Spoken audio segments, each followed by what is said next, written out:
Era como una sociedad, se podría decir, entre comillas, machista. Exacto. Y todavía en el siglo XIX. Ajá. Porque en pleno siglo XXI se sigue viendo eso, pero ya no en tanta descendencia, como en el siglo XIX. Al principio del siglo XIX, Ecuador, junto con otros países de América Latina, era una colonia española. Sin embargo, el descontento hacia el sistema colonial y el movimiento de independencia, este movimiento llevó a la independencia en todo el continente, llevando a la lucha por la liberación.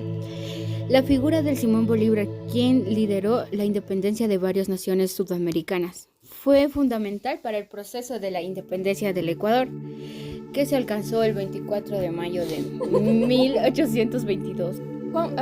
Como bien indicas, Juan Montalvo desde el comienzo destacaba su espíritu combativo ante la opresión, y sus obras fueron inspiradas mayormente por la libertad y el odio a la tiranía. También destacó una frase: somos libres porque lo somos, no porque un individuo consciente en el que seamos mientras a él le agrade. Como quien dice, la frase que dices es para... básicamente esto quiere decir que no se adaptaban solo a una forma de ser de la población, era como un estatus social, se podría decir, y también por eso existía la opresión y el inquietante agrado o como caerle bien hacia la sociedad. En conclusión, no éramos parte de su poder, se podría decir. Exacto. También tras la independencia, Ecuador se convirtió en parte de la Gran Colombia, una federación que incluía a Colombia, Venezuela y Panamá. También durante este periodo las luchas políticas internas, tanto entre las diferentes regiones como entre los partidos liberales y conservadores, llegaron a marcar la política ecuatoriana, y la Gran Colombia se disolvió en el año 1830. Esto dando lugar a la creación de varios países independientes, incluyendo a Ecuador. Pero Ecuador no se llamaba Ecuador en ese tiempo. Se llamaba la Real Audiencia del Ecuador. No, la Real Audiencia de Quito. Exacto. Ah, claro. Durante la primera mitad del siglo XIX, Ecuador experimentó numerosos levantamientos y cambios de gobierno, con conflictos frecuentes entre liberales y conservadores.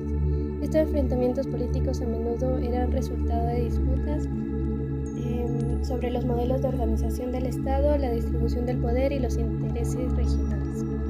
O sea, es que para eso entonces la mayoría no se fijaba, como se podría decir, en los sentimientos de los demás. O sea, todo ahí era por interés a beneficio propio. Se podría decir que los liberales estaban como que a favor de Montalvo, y los conservadores estaban como más estrechos a la política de García Moreno. Era García Moreno, ¿verdad? Sí, o sea, eran dos oposiciones. Por eso, los liberales iban más como que con Montalvo, o los escritores que iban más con él, pues. Estaban a medias en conclusión. Mentira. Ponte y era 50 y 25. Pero ahí, su propio. Sí, también se escuchó sobre los tiranos que básicamente se temblaban con sus escritos y a los corruptos les hacía avergonzar de alguna manera.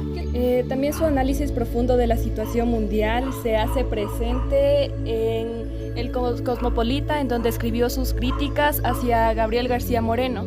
Y Juan Montalvo en sus escritos busca despertar la conciencia de la gente ante los engaños políticos que existían en la época del siglo XIX. Aunque en realidad la corrupción de la política lleva existiendo años, incluso en la actualidad que vivimos sigue habiendo corrupción. O sea, en la actualidad podemos encontrar sin fin cosas de corrupción que salen en las noticias cada día. Y, o sea, no importa que por más que un político te diga yo voy a hacer esto, otro, no estás seguro, porque al fin y al cabo sigue siendo una persona. Yo tengo una pregunta. ¿Qué es tirano? Tirano es alguien que abusa de su poder o superioridad o fuerza en cualquier concepto o materia, del que impone ese poder y superioridad en grado extraordinario. Entonces García Moreno era el tirano mayor. Obvio. Juan Montalvo enfermó de neumonía. En los días siguientes los síntomas de su enfermedad fueron empeorando y Montalvo cayó prácticamente en la indigencia. Durante ese largo tiempo de padecimientos frecuentemente le visitaron Agustín, Yerobi y Clemente Ballén, Los médicos que habían atendido a Montalvo los primeros días de su enfermedad no se dieron cuenta de que la neumonía inicial se había convertido en un derrame pleural, como determinó el médico León Lavey, quien lo sometió a un tratamiento que, aunque lo mejoró durante un tiempo, no pudo detener cada vez más sus más intensos padecimientos. Cuando Lavey se dio cuenta tras un nuevo examen del líquido pleural de que se había presentado un peligroso foco de supuración, indicó la conveniencia de practicar una operación inmediata. Pero Montalvo no murió aquí. Murió en París. En Francia, París. Pero él viajó inicialmente porque tenía como que el deseo de editar los 7 tratados. Se podría decir que no estaba terminada esta obra.